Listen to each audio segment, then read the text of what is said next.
beloved Boss Mike Cervera. Nako, mga kababayan ko, matindi ito. Oo. Alam nyo ba mga kababayan, si Digong daw ho, mga kababayan, ay malala na. Oo, na ano daw, nabagok ang ulo. Oo. Ang pinagtataka ko naman, ilang beses nang nabagok yung ulo, hindi pa mamatay-matay ang gago. Akala naman magiging, akala nila, kung ano man ang mangyari kay Digong, may epekto pa yun.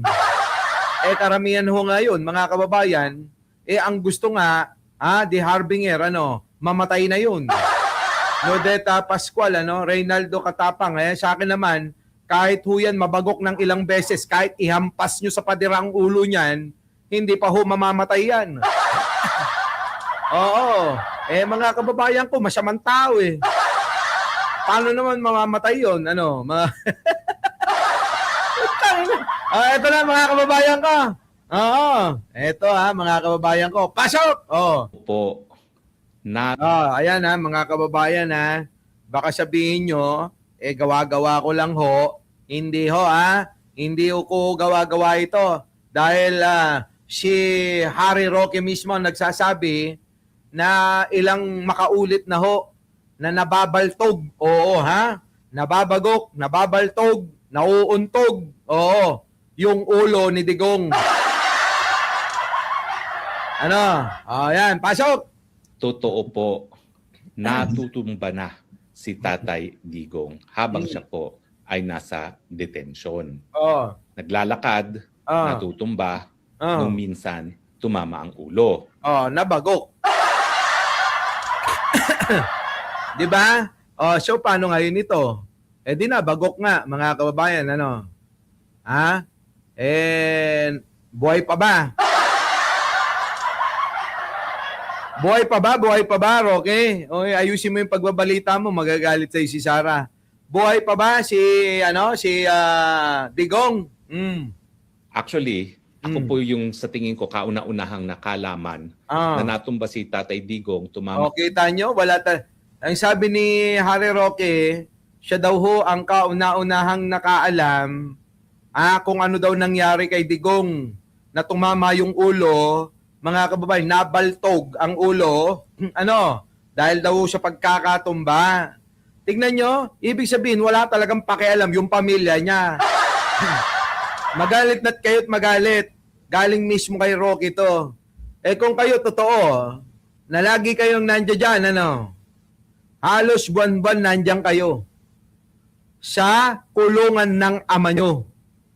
Bakit hindi nyo alam kung ano nangyayari dito? Tama po ba mga kababayan? AJ Basa. Oo, live na live tayo.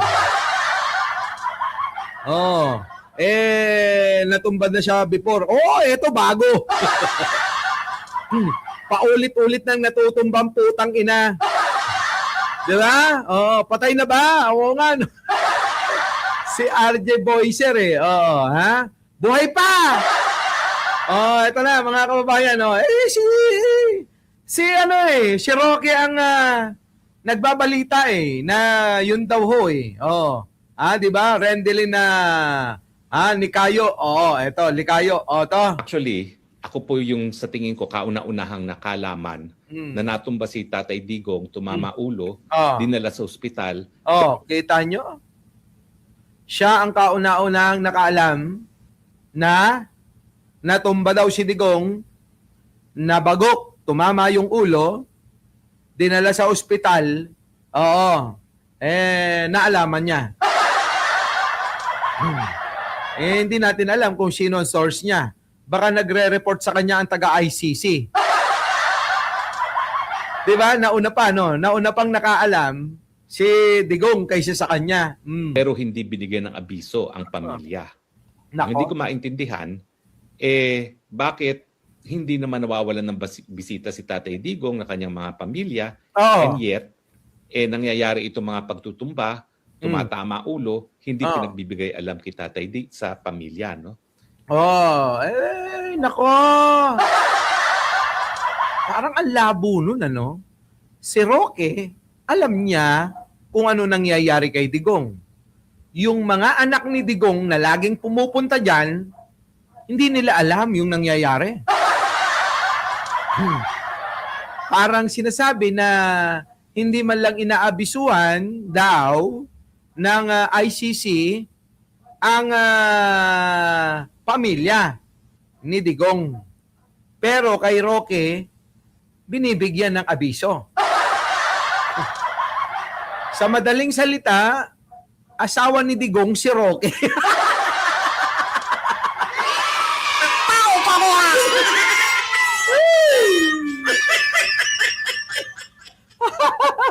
Ano? Sa madaling salita, asawa, eto. Siya ang binibigyan ng abiso. Walastik mga kababayan, ano? Ibang klase, ibang klase. Baka naman, ano? Baka naman sila talaga. Oh, sige, tuloy. Now, ang nagsabi po sa akin dyan na isa Ay. nagtatrabaho sa loob, no? May isa daw nagsasabi sa loob, tagaloob ng ICC. Ang nagsasabi daw kay Roque. Yon naman pala. Oo. Kaya pala, kala ko naman kayo na. Akala ko naman mga kababayan, talagang nagkamabutihan si Digong at saka si Harry Roque mulang nang napunta ito sa Malacanang. Siyempre mga kababayan, di ba? Lagi silang magkasama. Si Digong naman umamin ding bakla. At saka si Harry Roque, marami din naman nagsasabing bakla ito. Baka naman nagkagustuhan, hindi natin alam, ano? Baka nga. Pero mga kababayan ko kasi napaka-imposible na magkaroon ito si Harry Roque ng source sa loob. Kasi confidential lagi mga kababayan ng mga nangyayari sa loob ng ICC. So ngayon, kung sasabihin ni Roque na meron daw siyang source sa loob, baka sa loob ng bunbunan niya lang yun galing. Di ba? Di ba? Hindi kaya? Di ba? JC Sanchez, Iris Joy Ramirez, Rain, Kanji Official. Nako, ewan ko. Sige tuloy. Roque. Sabi rito, mag-ingat kayo palagi, Boss Mike. Rose Maria Lucero Rafan. Opo, iingat tayo. Sige tuloy. Basta mga kababayan, sabi ko sa inyo ipamanan nyo sa inyong mga apo, sa inyong mga anak, yung kung ano man yung ginawa natin, sama-sama tayo. Yung ginawa nating pakikipaglaban para sa katotohanan, laban sa mga demonyo. Demonyo yung mga kalaban natin Hindi naman mga tao yan. Kaya okay lang. Kung maging kapalaran natin ang maging abo sa mga susunod na araw, panahon, linggo, wala na tayong magagawa mga kababayan. Basta ako, magiging masaya mga kababayan para sa mga pinaggagawa natin dito. Sige, ito na. Bakla! At medyo nahiya nga siya o natakot na sabihin sa akin na baka naman hindi alam nila VP na nahulog nung minsan si Tatay Digong. Sabi, muntik na madulas mga kababayan. Baka hindi lang nasabi na muntik na daw madulas si Dugong. Dugong na sasabihin Alam mo, ito si Harry Roque, ikaw talaga ayan VP na nahulog nung minsan si Tatay Digong.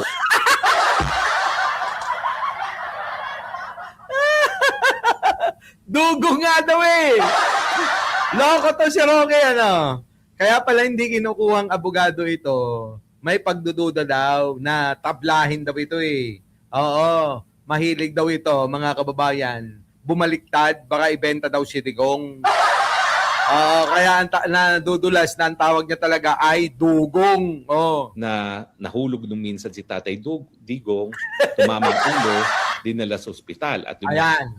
So maliwanag na Tumama daw ang ulo sa sahig, oo, yung ulo ni Digong. At bumaliktad daw, ayun, dinala daw sa ospital, mga kababayan. Ano? Dinala sa ospital. Okay, tuloy. Yung napabalita na linabas siya dinala sa ospital. Mm. Pero hindi nga nila isinasa publiko na ang dahilan ay tumatama ang ulo sa sahig. Grabe, no, mga kababayan, ano? Hindi daw nila sinasa publiko.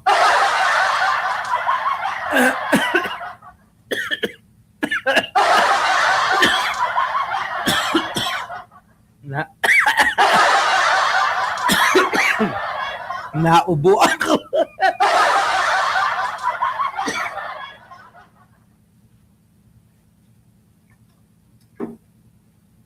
Hey!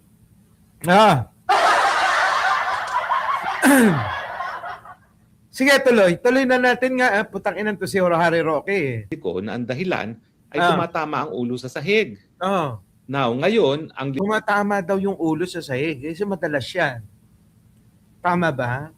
So, madalas siguro, ano? Oo nga, ano? Baka nga naman nag-headbang, ano? Ha?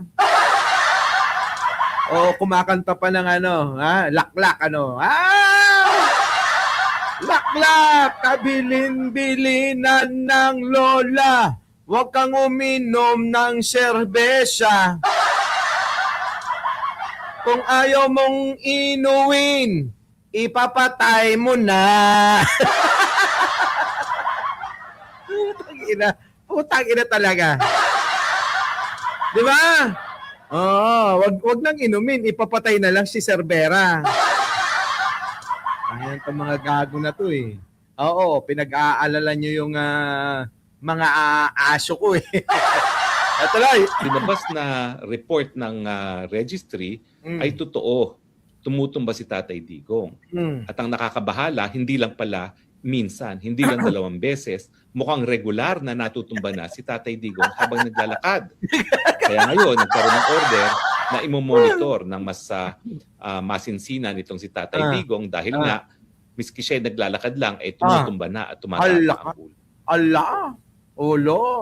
Kahit daw ho naglalakad mga kababayan, tumutumba at tumatama na daw ang ulo, putang inang yan. Alam nyo mga kababayan ko, oo, tumatama daw ang ulo sa sahig, ganyan. Madalas daw ho tumutumba, ganon, ano. Kahit daw ho nakahiga siguro, tumutumba. Matindi to drama na to mga kababayan, pero yun, kahit na nakahiga, tumutumba.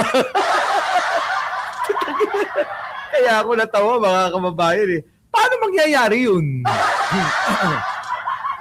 Pero mo nakahiga ka na, tumutumba ka pa. Ewan ko. So, eto mga kababayan ay isa po itong pamaraan nila, propaganda, para kaawaan ng tao at makakuha ng simpatya, ano? Kaawaan ng tao si Digong at makakuha ng simpatya si Sara Duterte dahil alam naman natin na eto na nga ho, ia-align lang natin itong gulo-gulo o buhol-buhol na Senado para ho maumpisan na natin yung pong impeachment trial ni Sara Duterte, di ba? Kumukuha na ho sila ng simpatya. Gamit-gamit na naman po si tatay nilang karton na si Digong. Yoon.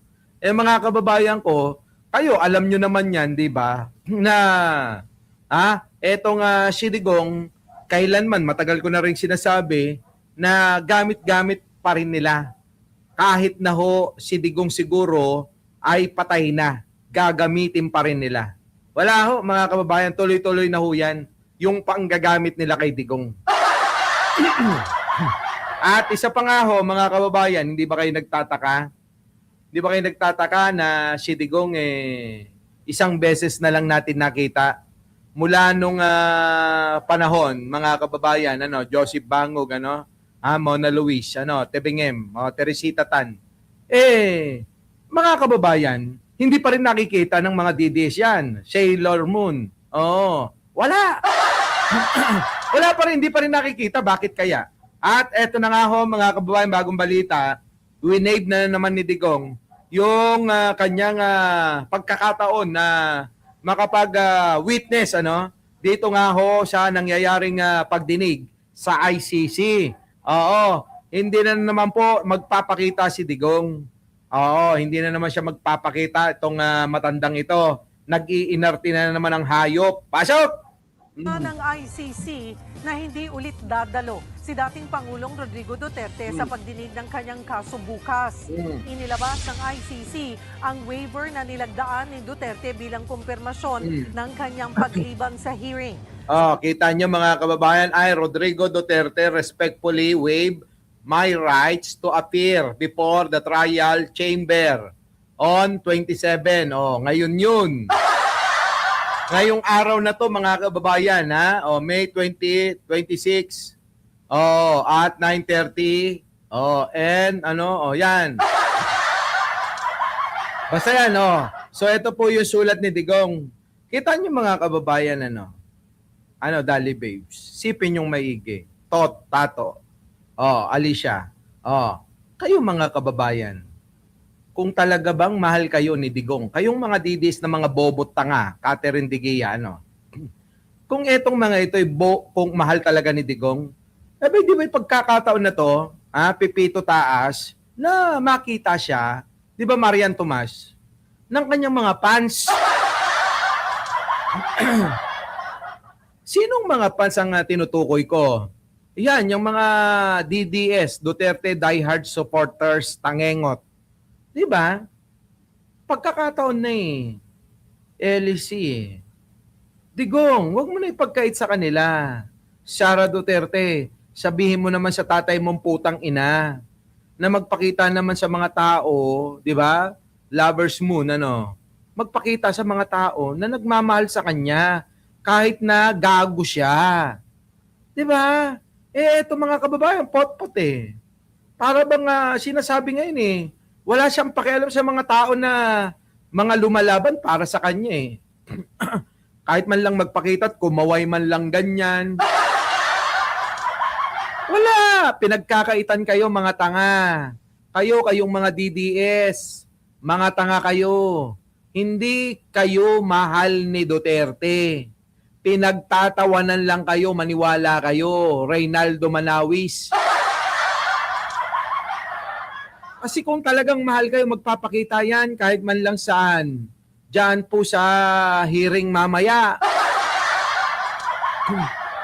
Ano yan? Tingnan nyo, pinasasabik kayo lalo. Kayo naman, uto-uto. Sige, sabik na kami. Ika na makita sino si Tatay Digong namin. Ang tatangan nyo. Sa totoo lang, napakatatangan ninyo. Hindi nyo alam na binobolan, inuuto na kayo, ginagamit na lang kayo ng matanda na yan. Ayan, tingnan nyo. Anong masasabi nyo dyan? Imbis na makita nyo naman sana, di ba? Di ba Ernie Palma, Jen de Guzman, Imbis na makita, makawayan lang sila para magkaroon naman ng moral. Etong mga, itong mga taga-suporta niya, malaking bagay po kasi yun Di ba? Yung makita nila, lalakas yung loob nila na nandyan pa yung pinaglalaban nila. Na malakas pa yung pinaglalaban nila. Na na kaya pang bumengbang yung pinaglalaban nila. Di ba Alfredo? Dapat makulong. Ganun. Na ang lintik na yan. Nakulong na nga. Tuloy. Live to. Meme Perez, Amalia Hiyaw. Yan. Sa sulat, ipinauubaya na ng dating Pangulo ang pagdinig sa kanyang defense team. Pinagbigyan naman ng Trial Chamber 3 ang hiling ni Duterte. Huling nagpakita si Duterte sa ICC noong March 2025. Kita nyo? March, isang taon nang mahigit na hindi nyo nakikita si Digong. Pero pinagkakait niya pa rin yun na makita nyo siya. Diba? So, ibig sabihin kayo lang ang lumalaban. Hindi na siya. Ganon. Diba? Sabi ni Diyos na, no? Sabi, magkano kita, Mike? Ang kita ko, 1 milyon. Mahina. Pag sinwerte-swerte ko, kumikita ako ng mga 5 milyon. 1 buwan. Oh, happy ka na? Oh, inggit ka, no? Ingitano!